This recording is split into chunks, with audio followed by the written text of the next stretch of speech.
Huge damage on the guild bosses. Couldn't be me, I know. But in today's video, guys, we're going to go over all 3 guild bosses and good teams for all 3 of those guild bosses. 2 teams for each. So it gives you a little bit of variety for each boss and maybe give you some good strats to hit good damage on these bosses as well. But guys, if you like what you see, make sure you lick that subscribe button because you'll get a free Moonlight Cookie as says by Milky in chat. They get a free Moonlight Cookie by watching me, so maybe you will too. Anyways, let's go ahead and hop into our first team, which is the Avatar boss. Alright guys, and for the Avatar team, we're going to be using Macaron, Blackberry, Squid Ink, Cherry Blossom, and Rye Cookie with the treasure of Fork, Attack Scroll, and Cooldown Clock. Hopping into the toppings now, guys, make sure you're paying attention because these toppings are pretty specific. On Macaron, we're going to be using full Swift Chocolates that focus on damage resist and cooldown. You want cooldown to be over 24.4%. Damage resist really doesn't matter on this boss. I just use this on Living Abyss as well. On Squid Ink, we're going to be using full Raspberries where they focus on cooldown, attack speed, and attack. On Blackberry, we're going to be using 3 Raspberries, 2 Swift Chocolates where they focus on cooldown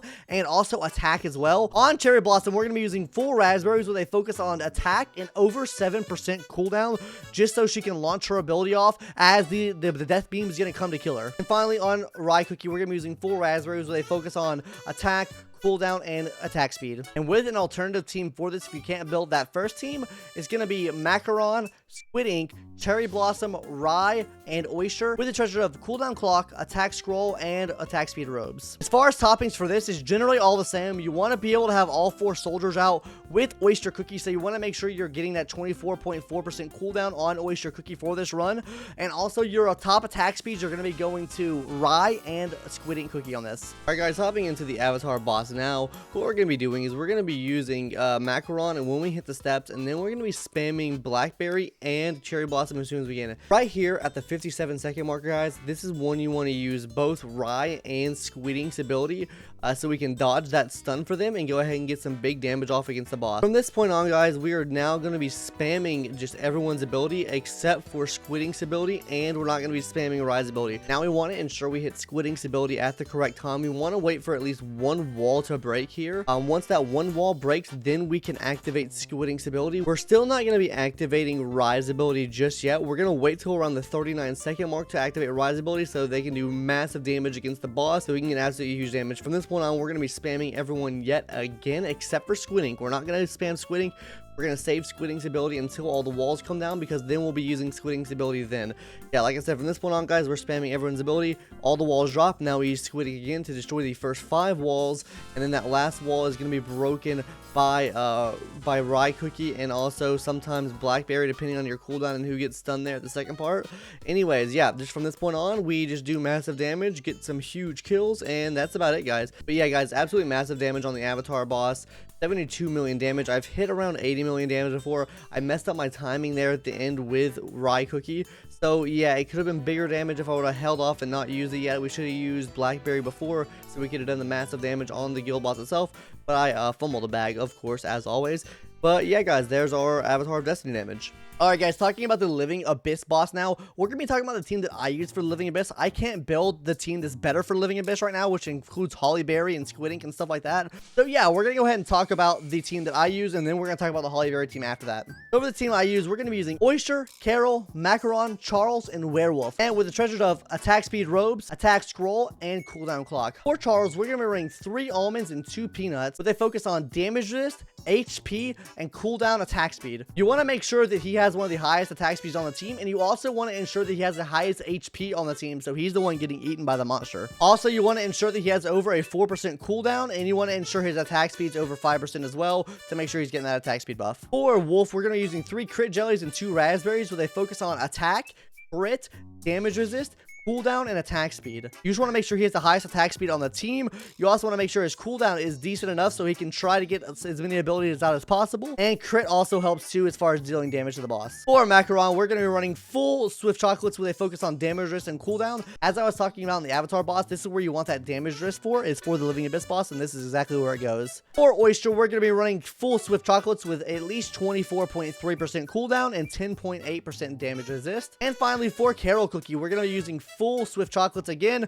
with a focus on cooldown and trying to get as much damage resist as possible. But make sure you have that cooldown as high as you can get it first before focus on damage resist. And as for that team that is a bit better for this, except you have to have it built a lot better. You have to have a lot of ascensions. You have to have really, really good toppings for everyone for this team to work better than the other team. But we're going to go ahead and talk about it. So this team is going to run Cotton, Macaron, Squid Ink, Hollyberry, and the Boy Werewolf. As far as treasure, we're going to be using attack speed, robes, cooldown clock, and attack scroll. Like I said, guys, this team can only be ran if you have very specific toppings and very high ascensions, which I really do not have right now. All right, guys, so talking about how to run this team against the Living Abyss, actually, I would say this is probably the easiest team to run against Living Abyss. What we're going to do, as soon as we start off, guys, as soon as you can use Macaron and Carol, we're going to go ahead and use Macaron and Carol. At the stairs, we're going to use Oyster, and then literally after that, we just spam the rest of the way through. So I have a macro built just to spam everything the whole time. And yeah, from this point on, it's just very simple. You just have everything spam and you win essentially.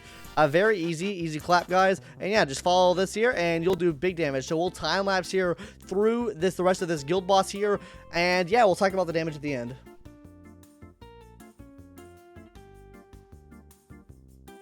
All right, guys. As you can see here, we did 124 million against the Living Abyss here. I've done, I think my highest damage here has been 130 million, 129 million against the Living Abyss. So definitely you can go up with higher ascensions and better toppings for this team. And like I said before, the other team does do more damage. You just need higher ascensions and stuff like that. But yeah, guys, that's where I'm at with Living Abyss right now. So as far as damage output and stuff like that, your werewolf should be doing your top DPS.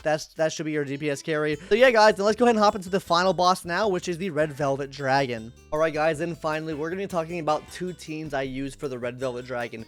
This first team right here is the team I'm currently testing. The max damage I've hit with this team is 83 million so far against the dragon. And yeah, so let's go ahead and talk about it. On this team, guys, we're going to be using Pure Vanilla, Vampire, Sherbet, Eclair, and also Milky Way Cookie with the treasures of Slingshot, Attack Scroll, and Cooldown Clock. Hopping into the toppings now, which are actually kind of specific. We're going to be using Milky Way with full Swift Chocolates just so they focus on damage resist and cooldown. On Sherbet, we're going to be using full Almonds where they focus on damage resist and over 6.4% cooldown. That is absolutely necessary. You have to have over 6.4% cooldown. Also, attack speed will help with him as well to get all of his shards out faster. On Eclair, we're running full Swift Chocolates just so they focus on damage resist. I didn't put any substats into cooldown here. On PV, we're rocking full Almonds where they focus on damage resist. You can get some cooldown in there. It will help out a little bit if you can get some more cooldown, but not absolutely necessary. And finally, for Vamp, we're going to be using full Raspberries where they focus on attack and cooldown. Damage resist really doesn't matter much here because his revival proc off, which will give you an extra attack, so don't really worry about the damage resist. Alright, guys, now we're going to go ahead and hop into how to run this team now. The timings on this team are really specific, guys, so make sure you're paying attention to the timings here. So this is the second team that we can use for the dragon that's hit upwards of around 90 million damage. It's going to be using Sherbet, Eclair, Cotton, Vampire,